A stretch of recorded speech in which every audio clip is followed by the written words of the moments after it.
When police broke down the door of a quiet, weathered house in Seattle on April 8, 1994, they didn't just find a man. They uncovered the end of an era. Kurt Cobain, singer, songwriter, reluctant icon, was lying lifeless, a shotgun by his side, a fatal wound marking the final punctuation in a life that had burned far too brightly, far too fast. In the nearby greenhouse, authorities found a handwritten note addressed to Bada, the imaginary friend Kurt had clung to as a lonely child. The note, painfully intimate, painted the picture of a man torn between guilt, fame, and disillusionment. It ended with a line that would echo across headlines and history books. "It's better to burn out than to fade away." Cobain's death sent a shockwave through the world, not just because of how he died, but because of what he represented. He wasn't just a rock star, he was the voice of a generation that didn't want one. With Nirvana, he gave shape to the discontent of millions. Young people who didn't fit, who didn't care to, and who finally felt seen through the distortion-drenched screams of grunge. And then, in a single act of irreversible finality, he was gone. In the days that followed, mourners flooded Seattle with candles and flowers. MTV played Smells Like Teen Spirit on loop. Vigils formed outside the house, and fans wept as if they'd lost someone they actually knew. Because in a way, they had. But as the headlines faded and the music played on, one question refused to go away. How did it come to this? How did a shy, creative misfit from Aberdeen, Washington, become both a worldwide phenomenon and a tragic, cautionary tale by the age of 27? What led Kurt Cobain, arguably the most important voice of the 90s, to end his own story with a whisper and a scream? Before he became the reluctant messiah of disenchanted youth, Kurt Donald Cobain was just a quiet, artistic child growing up in the damp, gray stillness of Aberdeen, Washington, a logging town where dreams tended to rot in the rain like old plywood. Born on February 20th, 1967, to Wendy, a waitress with a bright smile, and Don, a reserved auto mechanic, Kurt's early years were filled with music, cartoons, and a kind of restless creativity that set him apart from other children. He drew compulsively. He banged on pots as drums. He seemed fragile but alert, as if the world already weighed heavy on his shoulders. That weight would become unbearable all too soon. When Kurt was just 9 years old, his parents' divorce split his world in half. He would later describe the event not just as a wound, but as a fracture that never healed. It made him feel, in his own words, embarrassed, like he had been discarded. The once affectionate boy grew withdrawn, bitter, unmoored. He bounced between relatives' homes like an emotional refugee, sleeping on couches, basements, even occasionally under bridges, real or metaphorical depending on the day. That sense of never quite belonging, of being unwanted even by his own family, planted seeds of alienation that would eventually grow into the lyrical anguish of Nirvana. School offered no refuge. Though he was clearly intelligent, creative, observant, even wickedly funny, Kurt rejected authority and it returned the favor. He was bullied for being different, for being small, for being soft-spoken in a town that prized toughness and silence. Teachers dismissed him. Peers excluded him. The few things that gave him solace, music, art, and sarcasm, were never valued in the schoolyard. But he clung to them, especially to music. He found early idols in the Beatles, the Sex Pistols, the Melvins, and Led Zeppelin, absorbing their chaos and charisma like oxygen. When he got his first guitar at age 14, it was less an instrument than a lifeline. His home life continued to deteriorate. He resented his mother for staying with abusive boyfriends. He idolized his father, only to be crushed when Don, unable to handle his son's mood swings and rebellion, eventually pushed him out of the house. By the time Kurt was 17, he was functionally homeless, squatting, couch surfing, and developing what would become a lifelong distrust of structure, systems, and almost anyone in a position of control. But even then, buried beneath the bruises of a fractured childhood, the outline of Kurt Cobain was already visible. The empathy, the rage, the sadness, the boundless creativity that kept spilling out in notebooks and mixtapes and bathroom graffiti. He was beginning to sketch not just songs, but a worldview, a raw, unfiltered lens through which he would one day force the world to see itself. He wasn't yet a star. He wasn't even sure he wanted to be one. He was just a lonely kid with a guitar and a growing storm inside him, and soon the world would hear it, whether it wanted to or not. The formation of Nirvana didn't feel like the beginning of a revolution. It felt more like a necessity, a way for Kurt Cobain to scream without anyone telling him to shut up. In the late 1980s, while the rest of America was slicked back in glam metal and corporate pop, the Pacific Northwest was fermenting something dirtier, louder, and angrier. It was grunge, a collision of punk energy and sludge rock despair. And in a dingy practice space in Aberdeen, Kurt, alongside bassist Chris Novoselic and a rotation of drummers, was crafting the sound that would soon shake the world awake. They were a band with no illusions. Cobain wanted to make music that was noisy, catchy, and brutally honest. He loathed pretension. He hated rock star egos. When Nirvana released their debut album Bleach in 1989, recorded for just over $600, it was rough and feral, bristling with fury and self-loathing. It was never meant to conquer the charts, and it didn't. But it got them noticed. Then came Dave Grohl, Nirvana's missing piece, a drummer who hit like a jackhammer but could still swing like a jazz player. With Grohl behind the kit, something clicked. The band had found its spine, and with that backbone came the music that would define a generation. In 1991, Nirvana entered Sound City Studios in Los Angeles with producer Butch Vig and emerged with an album that would change music history, Nevermind. The lead single, Smells Like Teen Spirit, was a nuclear detonation disguised as a garage anthem. With its jagged riffs, explosive drums, and Cobain's howl of disillusionment, the song hit the airwaves like an uprising. No one saw it coming.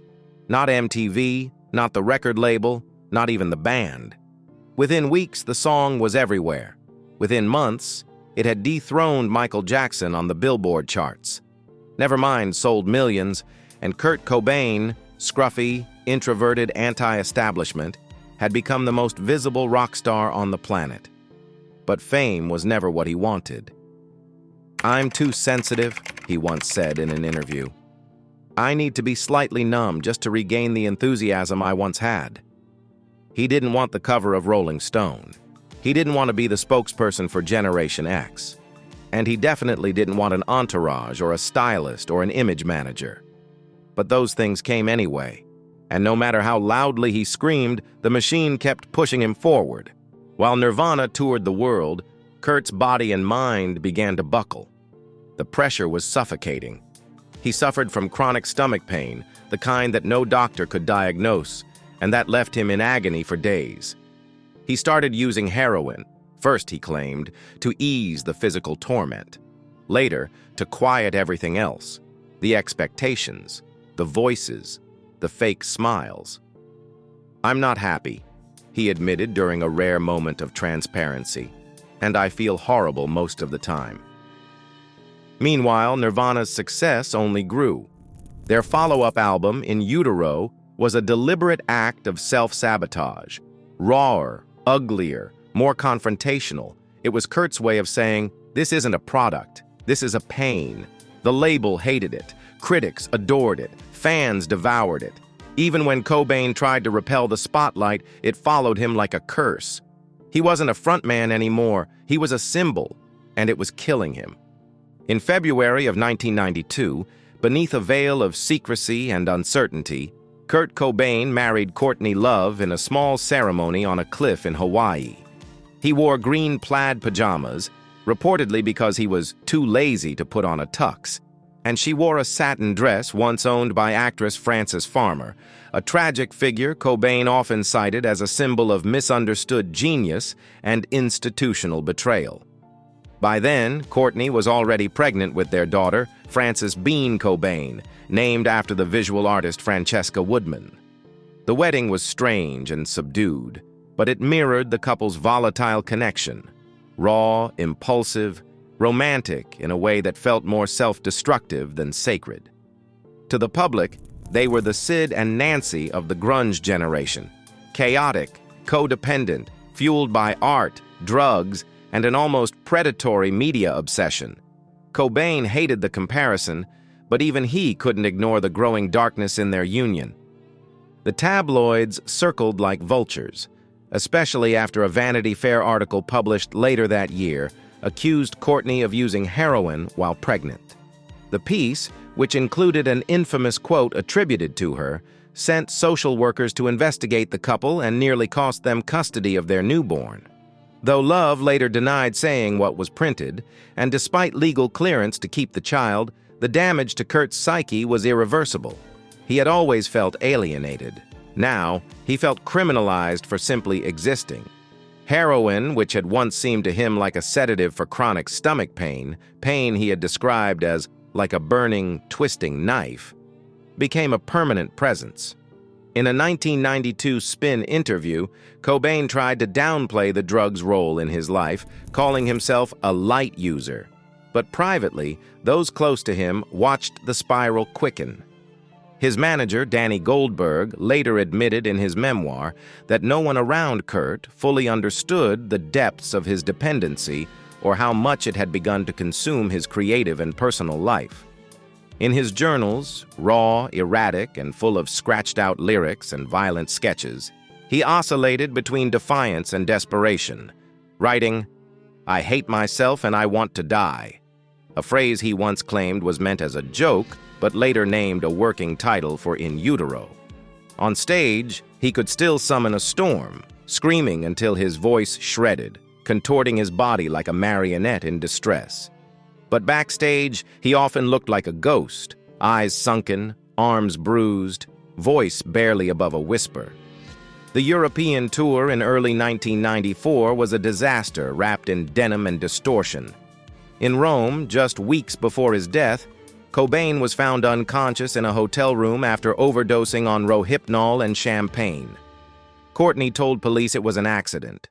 Others weren't so sure. After he recovered, he returned to Seattle, more fragile than ever, his body withering under the weight of withdrawal, fame, and a mounting sense that none of this was sustainable. Friends grew concerned. Intervention attempts were made. Courtney staged one in March, surrounding him with friends and bandmates, confronting him with the reality that his next overdose might not be survivable. Reluctantly, Kurt agreed to enter the Exodus Recovery Center in Los Angeles. He stayed for only a few days before climbing the wall and fleeing without notice. He boarded a plane back to Seattle, telling no one. When he got home, he bought shotgun shells from a local store and used a friend's ID to do it, having been barred from gun purchases due to prior mental health concerns. His final days were spent drifting through Seattle like a ghost haunting his own life. Love would later say she believed he was trying to say goodbye, calling friends he hadn't spoken to in months, sending cryptic messages. He told his friend Dylan Carlson, who helped him purchase the Remington shotgun, that he needed it for protection. He feared intruders. But Dylan admitted later that he didn't believe him. In hindsight, almost everyone felt the signals were there, but they were wrapped in noise like a Nirvana song that left you unsure where pain ended and performance began. Kurt Cobain never wrote a formal autobiography, but he didn't need to. His discography is a fragmented diary, a trail of confessions hidden beneath layers of distortion, sarcasm, and melody. From the earliest tracks on Bleach to the raw nerve endings exposed on In Utero, his lyrics served as open windows into a soul that was constantly oscillating between fury and fragility. He had a gift for wrapping despair in hooks so irresistible that listeners would sing along before realizing what they were actually saying. In Lithium, he doesn't just write about depression, he inhabits it, his voice cracking as he oscillates between calm and collapse, mimicking the manic seesaw of someone clinging to emotional survival. "I'm so happy. 'Cause today I found my friends. They're in my head." He sings with such disarming ease that it almost passes as contentment, until you catch the undertone of resignation. It wasn't performance, it was pathology turned poetry. Cobain used melody the way others use medication. His most chilling honesty came in Utero, the album he once described as abrasive and aggressive and just fucking raw. Songs like Serve the Servants and Rape Me were neither subtle nor safe, and that was the point. He wanted to burn down the expectations that Nevermind had built. Critics and fans had tried to box him into a role, savior, icon, spokesman for the disaffected, and he wanted none of it. "I miss the comfort in being sad," he murmurs in Frances Farmer Will Have Her Revenge on Seattle, referencing the troubled actress whose institutionalization mirrored his fear of losing control over his own narrative. It was always about control, or the lack of it. Then there was Heart-Shaped Box, a love song twisted into something grotesque and tender all at once. Written for Courtney, it bled contradiction, obsession and revulsion, attraction and pain. "I've been drawn into your magnet tar pit trap," he sings, as if love is both gravity and poison. The video, with its surreal hospital imagery and crucified figures, was as confrontational as the lyrics themselves, daring viewers to see beauty in the grotesque and the grotesque in everything they had previously romanticized. Even Nirvana's MTV Unplugged performance in November 1993, a rare moment of stillness, felt like a rehearsal for mourning. Cloaked in a green cardigan and surrounded by funereal lilies and black candles, Cobain led the band through a set list that, in retrospect, reads like a requiem. He ended the set with Where Did You Sleep Last Night?, an old lead-belly folk song about betrayal and death, delivered with such aching ferocity that the room reportedly fell silent when he screamed the final line. His eyes closed, his voice cracked. Then he opened them wide as if waking up into a dream he didn't want to be in anymore. Cobain's lyrics weren't metaphors, they were fingerprints. They bore the smudges of someone trying to leave pieces of himself behind, not out of ego, but out of necessity. He once wrote in his journal, "I don't care what you think, unless it is about me." The line would appear almost unchanged in Drain You. He recycled his agony the way others recycle phrases in casual conversation. It wasn't a persona, it was a process. The music was the only place where he could control the chaos, if only for 3.5 minutes at a time. For Kurt, writing songs wasn't about catharsis. It wasn't about healing. It was about honesty. Brutal, sometimes uncomfortable honesty. He once said he felt like he was too aware of everything. The hypocrisy of fame, the exploitation in the music industry, the absurdity of being idolized for hating idolatry. That awareness bled into every word he wrote. Each lyric was a reluctant offering, a way of screaming, "I see you," even as he wished he could disappear. By the spring of 1994, Kurt Cobain was drifting, physically present but spiritually unreachable, like a signal cutting in and out through heavy static. His inner circle, those still close enough to see through the fog of addiction and fatigue, knew something was wrong. His health had deteriorated sharply. He was painfully thin, his eyes ringed in dark shadows, his skin gray with withdrawal and insomnia. He was no longer hiding the pain. He simply had no energy left to pretend it wasn't there. After the failed intervention in late March, when friends and bandmates cornered him in his Seattle home to plead for sobriety, Kurt reluctantly agreed to enter rehab. He checked into the Exodus Recovery Center in Marina del Rey, California, where the staff described him as polite but distant. He read the Jungle Book to his daughter Frances during visiting hours. He joked with nurses, but the smile never touched his eyes. Just 3 days later, on the evening of April 1st, he climbed a 6-foot fence behind the facility, hailed a taxi, and vanished. No one knew where he was, not Courtney, not his managers, not his friends. He flew back to Seattle under a pseudonym, moving through the city like a ghost, hiding in plain sight. He bought shells for a 20-gauge Remington shotgun, purchased days earlier by his friend Dylan Carlson, and returned to his Lake Washington home. It would be a full week before anyone found him again. What happened inside that house during those last 3 days remains the subject of speculation, but the known facts are bleak and unrelenting. On April 5, 1994, Cobain wrote a note in red ink on a sheet of stationery from a friend's home. It was addressed to Boda, the imaginary companion who had comforted him in childhood. The note oscillated between gratitude and resignation, recalling his love of music, his inability to find joy in it anymore, and his guilt over not being able to be a father, a husband, or an artist the world expected. He closed with the now infamous line, borrowed from Neil Young, "It's better to burn out than to fade away." He then injected himself with a massive dose of heroin, reportedly triple the amount needed to overdose, before using the shotgun to end his life. He was 27. 3 days later, on the morning of April 8th, an electrician arrived to install a security system at the home and discovered the body. Cobain lay lifeless in the greenhouse above his garage, wearing jeans, a shirt, and his signature Converse sneakers. The shotgun rested on his chest. The note was pierced through with a red pen, stabbed into a flower pot beside him. The news spread instantly, faster than Nirvana's Rise had ever traveled. MTV broke into programming. Radio stations played All Apologies on loop. Vigils formed outside his home before sundown. Fans sobbed in the streets as if a friend had died, and for many, he had. The world reacted with the kind of whiplash only tragedy can induce. Some blamed Courtney Love. Others blamed the music industry or drugs or celebrity itself. But the truth was more intimate and more tragic. Kurt Cobain had been unraveling for years, his brilliance inextricably tied to his suffering, his sensitivity mistaken for strength, his pain mistaken for poetry. Those closest to him had seen the flickering, the dimming light, the long, slow fade behind the roar.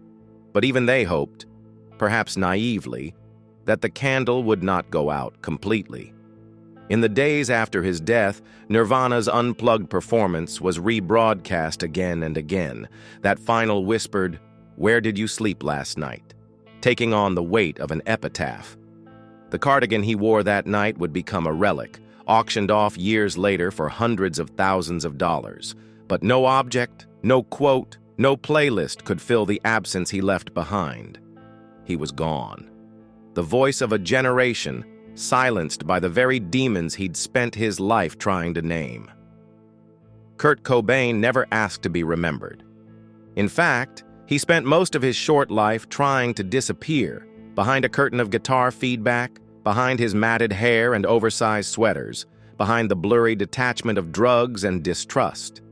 He winced at attention, bristled against the burden of fame, and once famously told an interviewer that he felt like a fraud every time he stepped on stage. And yet, nearly 3 decades after his death, his image is etched into popular culture like a patron saint of disaffected youth, his blue eyes still haunting from posters, t-shirts, documentaries, and murals in cities he never visited. But Cobain's legacy is more than just iconography. It is emotional resonance, something far more difficult to quantify and far more powerful to endure. In a world saturated with noise, he gave voice to silence. In a generation raised on plastic optimism, he legitimized pain. His songs didn't try to solve anything. They simply said, "I feel it too." And for millions of people, that was enough. After his death, Nirvana's catalog became sacred ground. Nevermind continued to sell millions, becoming one of the best-selling albums of all time.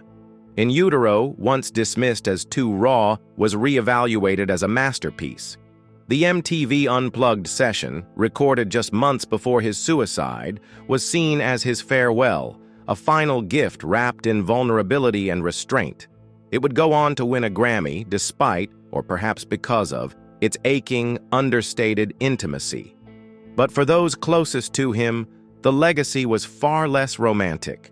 Courtney Love spent years navigating grief and public scrutiny, often criticized for her own chaos while raising their daughter, Frances Bean Cobain, who was just 20 months old when her father died. Frances has spoken candidly in interviews about growing up in the long shadow of a myth, of inheriting not only Kurt's name, but his silence, his questions, and the world's projections of who he should have been. Kurt became the unwilling cornerstone of the 27 Club, joining Jim Morrison, Jimi Hendrix, and Janis Joplin in the pantheon of doomed talent. But even among those legends, Cobain stood apart, not just because of how he died, but because of what he represented. He was the first martyr of an era defined not by revolution, but by resignation. He wasn't railing against the system with optimism. He was documenting the collapse from inside, with a voice that cracked but never lied. And still, debates rage. Could he have been saved? Should someone have done more? Would he have aged into a new kind of artist, grizzled, weathered, wiser? Or would fame have eventually swallowed him whole, as it had always threatened to do? The speculation is endless, and so is the ache. Because when Cobain died, something else died too, something that went beyond music. It was possibility. It was the hope that someone so clearly broken might still make it through intact, unchanged, and still be heard. In 2014, Nirvana was inducted into the Rock and Roll Hall of Fame. Chris Novoselic stood on stage beside Dave Grohl and Courtney Love, the tension of old wounds still hanging in the air. Frances was there too, quiet, poised, dignified. And while Cobain's voice didn't echo through the auditorium that night, his absence was deafening. In his journals, among scattered fragments of songs, rants, and confessions, Kurt once scrawled, "Thank you for the tragedy. I need it for my art." And maybe that's what makes his story so brutal to revisit. Because it reminds us how often we mistake pain for genius, and how rarely we stop to ask what it costs to keep playing the part. Kurt Cobain never wanted to be a legend. He just wanted to be left alone long enough to write something true. And somehow, in the end, he did.